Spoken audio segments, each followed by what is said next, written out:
ये एक ऐसी बोतल थी जिसका पैंदा चौड़ा था, उस पर खूबसूरत लेबल लगा हुआ था। ढकना ऐसा था जो कि मशीन से बंद किया गया था। मुझे बहरहाल इसे खोलना ही था। इंतहाई एहतियात के साथ मैंने सुनहरे ढकने को हथेली में जमा कर आहिस्ता से बाईं जानिब घुमाया। खटक की आवाज के साथ ढकना खुल गया। अब मैंने खुफिया जगह पर छुपा कर रखा हुआ साइनाइड जहर का कैप्सूल निकाला, उसे खोला और फिर सारे का सारा सफूफ वाइन की बोतल में गिरा दिया। वाइन का कलर सुर्ख था। मुझे डर था कि जहर के मिलाने से वाइन का रंग बदल न जाए, मगर वैसा न हुआ। वाइन का रंग सुर्ख ही रहा। मैंने बोतल को आहिस्ता से थोड़ी देर हिलाया, फिर ढकना बंद करके बोतल को गत्ते के डिब्बे में बड़ी एहतियात से दोबारा पैक किया और उसे मेज के निचली दराज में बंद करके ताला लगा दिया। अचानक मुझे ख्याल आया कि मुझे किसी तरीके से ये इत्मीनान भी कर लेना चाहिए कि ये जहर ही है। कहीं इंतरानी को मिलावटी जहर न दिया गया हो जिससे उनके पेट में दर्द शुरू हो जाए। मामला गड़बड़ हो सकता था। मुझ पर न सिर्फ शुबा किया जा सकता था बल्कि मुझे उसी वक्त हिरासत में भी लिया जा सकता था। इस जहर से काम लेने के लिए मैं इसलिए तैयार हो गया था,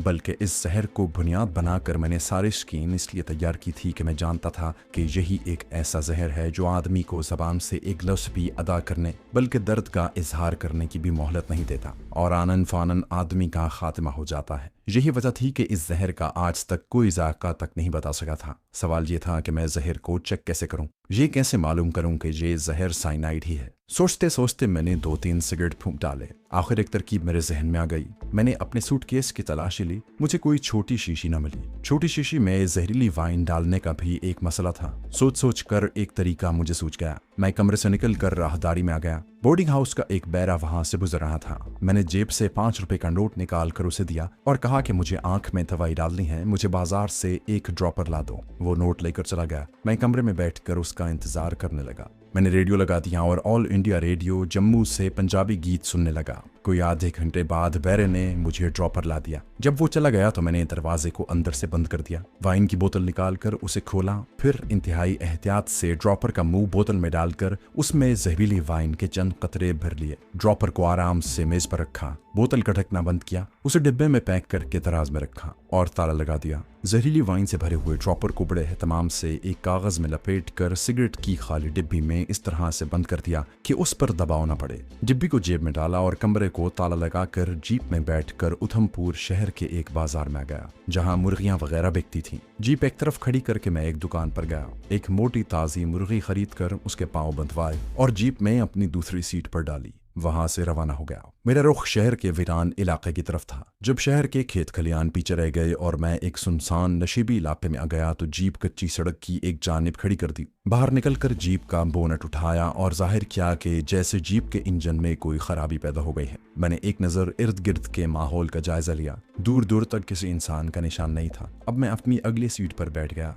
मुर्गी को पकड़कर अपने घुटनों में दबा लिया। मुर्गी शोर मचाने लगी। ये उसकी जिंदगी की आखिरी कड़कड़ाहट थी। मैंने जेब से सिगरेट की डिब्बी निकाल कर उसे खोला, अंदर से जहरीली वाइन वाला ड्रॉपर निकाला, एक हाथ से मुर्गी का मुंह खोल दिया। मुर्गी शोर मचा रही थी। उसकी तीखी सुर्ख जबान हरकत कर रही थी। मैंने ड्रॉपर का मुंह मुर्गी के मुंह के ऐन ऊपर ले जाकर दबा दिया। साइनाइड जहर के 2 कतरे मुर्गी के हलक में पड़े। मुर्गी को मैंने घुटनों में दबा रखा था। मेरे घुटनों को महसूस हुआ कि मुर्गी को एक हल्का सा झटका लगा है। मैंने मुर्गी के मुंह पर से हाथ हटा लिया और मुर्गी ने गर्दन नीचे डाल दी। मुर्गी आनन फानन मर चुकी थी। मुझे ऐसे ही जहर की जरूरत थी। जल्दी से मुर्दा मुर्गी को लेकर जीप से निकाला और उसे दूर एक गड्ढे में फेंक दिया। जीप के इंजन को झुककर यूं ही 2-1 बार देखा, जैसे इंजन चेक कर रहा हूं, और फिर बोनट बंद करके अपनी सीट पर आकर बैठ गया। ड्रॉपर में जहरीली वाइन के अभी चंद कतरे बाकी थे। मैंने उसे जमीन पर फेंक कर पांव से मसल दिया। मेरा तजुर्बा कामयाब रहा था। जहर असली और बहुत जल्द असर करने वाला था। वाकई ये साइनाइड ही था। यही है जो दुनिया के नामवर जासूस कैप्सूल में बंद करके अपने पास रखा करते हैं, ताकि अगर पकड़े जाएं तो दुश्मन की दी जाने वाली अजियत से बचने के लिए इसे मुंह में डालकर तोड़ें और अपने आप को खत्म कर लें।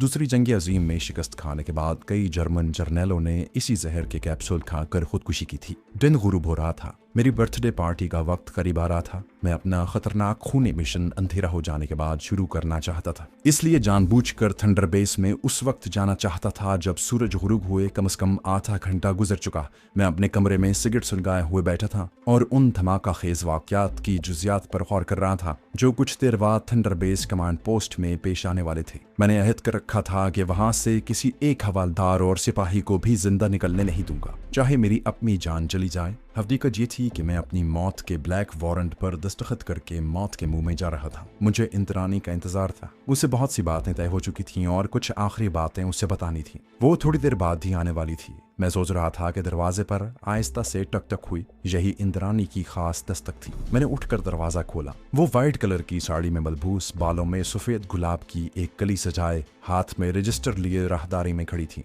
दूसरे कमरे से एक आदमी बाहर निकल कर करीब से गुजरा तो इंद्रानी ने मुझसे मुखातिब होकर कहा, सर आप अपने कमरे में 100 वॉट का बल्ब जलाते हैं, इसका बिल ज्यादा होगा, क्या मैं आपके बल्ब का मुआयना कर सकती हूँ? इतनी देर में वो आदमी सीढ़ियां उतर चुका था। मैंने दरवाजे के आगे से हटते हुए कहा, जरूर मैडम देखिए। इंद्रानी अंदर आ गई। मैंने दरवाजा बंद कर दिया। वो कोने वाली कुर्सी पर बैठ गई। रजिस्टर उसने घुटनों पर रख लिया था। कहने लगी, तुम्हारे मिशन का जो भी नतीजा निकले, तुम्हें वहां से वापस इस बोर्डिंग हाउस में नहीं आना होगा। तुम्हारे जाने के बाद तुम्हारी चीजों को मैं जाया कर दूंगी। यहाँ तुम्हारी एक भी निशानी नहीं रहेगी। अगर फौज के किसी अफसर ने जहाँ आकर तुम्हारे बारे में पूछा भी तो मैं उसे संभाल लूंगी। तुम इसकी फिक्र न करना, मैं इन फौजियों से निपटना जानती हूँ। मैं तुम्हें पहले भी बता चुकी हूँ, लेकिन एक बार फिर बता देती हूँ कि अगर तुम वहां से जिंदा बच कर निकल आए तो किसी न किसी तरह यहाँ से जुनूब की तरफ दरियाए तवी के देवी के बुत वाले पुल के पार जाना। वहां तुम्हें पुल से एक फरलांग दूर सड़क के बाएं जानिब छोटी पुलिया के नीचे तुम्हारे नए कपड़े और कुछ रुपए एक गठरी में बंधे हुए मिलेंगे। उसके बाद तुम जानो तुम्हारा काम।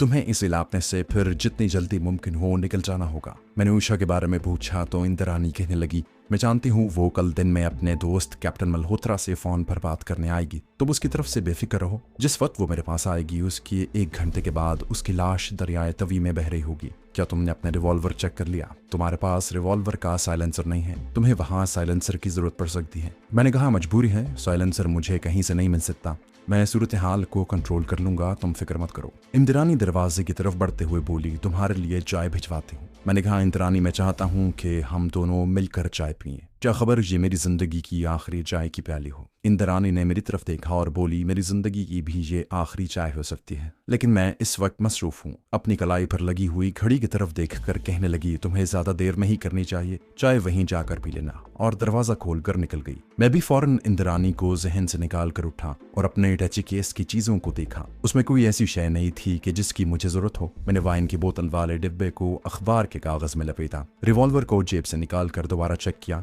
मेरा लिबास उस वक्त एक गर्म पतलून कमीज, गर्म जैकेट और फ्लैट शूज पर मुश्तमिल था। रिवॉल्वर मैंने पतलून की जेब में रखा हुआ था। ये मेरा बाकायदा सरकारी रिवॉल्वर था जो हमेशा मेरे पास रहता था। मैंने गर्म जैकेट का जिप गर्दन तक बंद किया, कमरे में एक निगाह डाली, जहरीली वाइन के डिब्बे को उठाया और खामोशी से बाहर राहदारी में आ गया। दरवाजे को लॉक किया और इंद्रानी की हिदायत के मुताबिक चाबी राहदारी में बिछे हुए कालीन के नीचे छुपा दी। मीम रोशन राहदारी खाली थी। इंद्रानी चाहती थी कि मैं चाबी वापस करने उसके पास काउंटर पर न जाऊं। मैं सीढ़ियां उतर कर नीचे छोटी सी लॉबी में आया। सामने कोने में इंद्रानी खूबसूरत साड़ी में मलबूस सर झुकाए कुछ लिख रही थी। सर्दी की वजह से बोर्डिंग हाउस के बरामदे का दरवाजा बंद था। मैं दरवाजे की तरफ बढ़ा तो इंद्रानी ने सर झुकाकर बज़ाहिर बेनियाजी से मेरी तरफ देखा और फिर काम में मसरूफ हो गई। मैं लंबे लंबे डग भरता दरवाजा खोलकर बोर्डिंग हाउस से बाहर आ गया। बहुत मुमकिन था कि उसके बाद जिंदगी भर मुझे इंद्रानी का चेहरा देखना नसीब न हो। मैं जिस मिशन पर जा रहा था, मौत इस मिशन के दरवाजे पर मेरे इस्तकबाल को खड़ी थी। मैं जीप में बैठा, इंजन स्टार्ट करके हेडलाइट्स ऑन की और जीप को तेजी से निकाल कर बाहर सड़क पर आ गया। मेरा रुख थंडर बेस की जेर जमीन कमांड पोस्ट की तरफ था,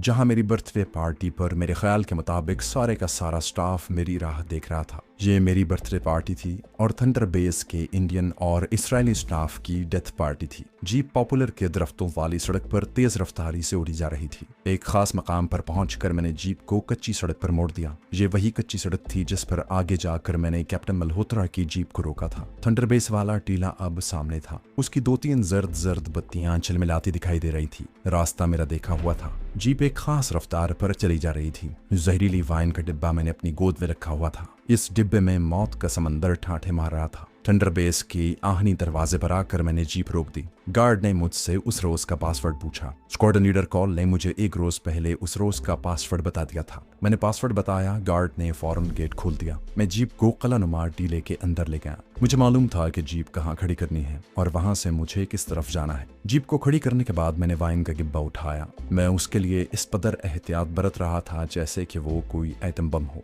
हकीकत ये थी कि इस थंडर बेस पोस्ट के लिए वो एटम बम ही था। मैं सीढ़ियां उतरकर नीचे जेर जमीन राहदारी में आ गया। यहाँ भी एक सिपाही ने मुझसे उस रात का पासवर्ड पूछा, जो मैंने बता दिया। सिपाही ने मुझे सलूट किया और मैं बड़े कमरे की तरफ बढ़ा। वहां पार्टी की जा रही थी और बंद कमरे में से हाउ हू और तहकह लगाने और जोर जोर से बोलने के साथ साथ फिल्मी मौसीकी की आवाजें भी आ रही थी। मैं दरवाजा खोलकर अंदर दाखिल हुआ तो एक ऐसी फजा ने मुझे अपनी आगोश में ले लिया जो सिगरेट, सिगारों और मुख्तलिफ किस्म के मशरूबात की खुशबुओं से बोझल हो रही थी। कमरा रोशनियों में जगमगा रहा था। मुझे देखते ही सब ने एक नारा लगाकर मेरा खैर मकदम किया और बहक बहक कर हैप्पी बर्थडे टू यू गाना शुरू कर दिया। फजा मेरे लिए बड़ी साजगार थी। इन लोगों को पहले से ही चढ़ी हुई थी। मेरे अंदाजे के मुताबिक ये लोग शुरू शाम ही से नाव-नोश में मशगूल हो गए थे। इस हाउ हू का फायदा उठाते हुए मैंने जल्दी से जहरीली वाइन का डिब्बा अपने पास ही मेज के नीचे रख दिया और ताली बजाते हुए उनके गाने में शरीक हो गया। मैंने भी ऐसी अदाकारी शुरू कर दी जैसे मैं भी पिए हुए हूँ। उन लोगों ने फूलों के हार भी मंगवा रखे थे और एक काफी बड़ा केक मेज के दरमियान में पड़ा हुआ था। मैंने सबसे पहला काम ये किया कि कमरे में जमा स्टाफ का बगौर जायजा लिया। नफरी काफी थी। मेरे अंदाजे के मुताबिक तकरीबन स्टाफ के सारे मेंबर वहां मौजूद थे। इनमें इसराइली हवाबाज और इंजीनियर भी थे। 3 सिख फ्लाइट लेफ्टिनेंट भी थे। फ्लाइंग ऑफिसर चड्डा और स्क्वाड्रन लीडर कॉल भी मौजूद था। उन सब के चेहरे बहके हुए थे और उनकी जबानें लड़खड़ा रही थी। इससे बढ़कर सुनहरी मौका भला मुझे कब मिल सकता था। भरी हुई और खाली बोतलें मेज पर और मेज के नीचे इधर उधर लुढ़क रही थी। 2 अर्दली उनकी खिदमत कर रहे थे। मैं नहीं चाहता था कि वो वहां पर रहें। स्क्वाड्रन लीडर ने मुझे गले लगाकर मुबारकबाद दी। मिस्टर चड्डा बार बार मुझसे मेरी गर्लफ्रेंड यानी ऊषा के बारे में पूछने लगा और फिर खुद ही तहकह लगाकर हंस पड़ा। केक काटा जाए कैप्टन मल्होत्रा, नहीं तो हम इसकी गर्दन काट देंगे। हर तरफ से इसी किस्म की आवाजें आने लगी। कॉल ने मेरे हाथ में छुरी थमा दी। सिख ऑफिसर चिल्लाया, वे मोमबत्तियां कौन बालेगा। स्क्वाड्रन लीडर कॉल ने हाथ को छटक कर कहा, नो कैंडल्स प्लीज, केक काटा जाए। मैंने फौरन केक काट डाला। एक बार फिर सब ने हैप्पी बर्थडे टू यू का शोर मचाया। उसके बाद केक के टुकड़े उठाकर थालियों में रखे जाने लगे। इसराइली ग्रुप कैप्टन साउल को भी काफी चढ़ी हुई थी। वो अपनी जबान में मुझे बार बार कुछ कह रहा था, शायद हैप्पी बर्थडे की मुबारकबाद दे रहा था। सबके हाथों में ग्लास थे। मैंने स्क्वाड्रन लीडर कॉल के कान में झुककर कहा, सर ये अर्दली यहाँ नहीं होने चाहिए। ये हमारी बेतकल्लुफ पार्टी है, इन्हें यहाँ से भेज ही दें तो अच्छा है। कॉल ने उसी वक्त दोनों अर्दलियों को वहां से जाने का ऑर्डर दिया। दोनों डोगरा अर्दली वहां से फौरन चले गए। अब मेरे लिए मैदान बिल्कुल साफ था और फजा इंतहाई साजगार। तब मैंने मेज के नीचे से वाइन वाला डिब्बा निकाल कर मेज पर रख दिया और अंग्रेजी में कहा, ये कैलिफोर्निया की खूबसूरत वाइन है, मेरी तरफ से आप सब दोस्तों को तोहफा है। इसका एक एक जाम हलक में उंडेल कर मेरी इज्जत अफजाई करें। मैंने डिब्बा खोलकर जहरीली वाइन की बोतल हाथ में पकड़कर लहराई। सबके चेहरों पर एक नई रौनक आ गई। वो खुशी से नारा लगाकर अपनी अपनी कुर्सियों से उठ खड़े हुए। मैंने कहा, मेरे दोस्तों, मैं चाहता हूं कि हम इस बर्थडे पार्टी वाइन के साथ ट्रेडिशनल सलूक करें। अपने अपने ग्लास मेरे सामने रख दें। फ्लाइंग ऑफिसर चड्डा ने बुलंद आवाज में कहा, that is fine, that is fine. सब ने अपने अपने ग्लास खाली करके मेरे सामने रख दिए। मैंने धड़कते दिल के साथ वाइन का ढक्कना खोल दिया। मैं इस अमर का एतराफ करता हूँ कि उस वक्त मेरा दिल एक बार बड़े जोर से धड़का था। शायद मुझे गैर इरादी तौर पर उन हलाक होने वालों की बीवियों, बच्चों और बहनों का ख्याल आ गया था। ये कुदरती बात थी, लेकिन दूसरे ही लम्हे ये एहसास गायब हो चुका था। मैंने थोड़ी थोड़ी वाइन सब ग्लासों में डाल दी। एक ग्लास में अपने लिए भी डाल ली, मगर मैं जानता था कि मेरे ग्लास वाली वाइन मेरे हलक में नहीं जाएगी। फिर मैंने अपना ग्लास हाथ में लेकर उठाया और कहा, हैप्पी बर्थडे टू मी। सब ने अपने अपने ग्लास हाथों में थाम लिए, हाथ ऊपर उठाए और एक आवाज होकर हैप्पी बर्थडे टू यू कहा। और इतनी तेजी से उन्होंने एक ग्लास होंठों तक ले जाकर जहर को अपने हलक में उंडेल दिया कि मैं भौंचक्का सा रह गया। मेरा ग्लास मेरे हाथ में ही पकड़ा हुआ रह गया। मैंने सोच रखा था कि मैं ग्लास को होंठों तक लाकर नीचे फेंक दूंगा या वैसे ही हाथ से लुढ़का दूंगा, क्योंकि मुझे मालूम था कि इनमें से किसी को मुझसे पूछने का वक्त नहीं मिलेगा कि मैंने अपना ग्लास क्यों नीचे कर दिया। ग्लास मेरे हाथ में था और कमरे में लाशें इधर उधर लुढ़की पड़ी थी। कमरे में इंसानी आवाजें, उनकी हाव हू और कह कहे एकदम बंद हो गए थे। इससे मुझे तशवीश हुई, क्योंकि मेरे ख्याल में ये दोनों डोगरे अर्दली बाहर राहदारी में मौजूद थे। कमरे में सिर्फ टेप रिकॉर्डिंग से लता मंगेशकर के गानों की आवाज आ रही थी। पहले गाने की आवाज इंसानी शोर में दबी हुई थी, जबकि अब वो साफ सुनाई दे रही थी। मैंने जल्दी से रिकॉर्ड की आवाज बुलंद कर दी और जहरीली वाइन की बोतल और 2 ग्लास लेकर दरवाजा खोलकर अपने आप को आलम मदहोशी में जाहिर करता हुआ राहदारी में आ गया। हल्का सा कहकहा लगाकर कुछ फासले पर मौत दब खड़े डोगरा अर्दलियों की तरफ देखा। मेरा अंदाजा गलत नहीं था। कमबख्त दोनों राहदारी में मौजूद थे। मैंने थोड़ी थोड़ी वाइन ग्लासों में डाली और उनकी तरफ बढ़ा। जवान, तुम भी मेरी बर्थडे का जश्न मनाओ। अर्दली कुछ झिझके मगर मैंने जबरदस्ती उनके हाथों में थमा दिए। दानिस्ता तौर पर लड़खड़ाते हुए कहा, अभी और भी है, आज सब जश्न मना रहे हैं, तुम भी मजे उड़ाओ। दोनों अर्दलियों ने मशरूब हलक में उंडेल लिया। उसके बाद उनके साथ जो गुजरी उसकी वजाहत की चिंता जरूरत नहीं।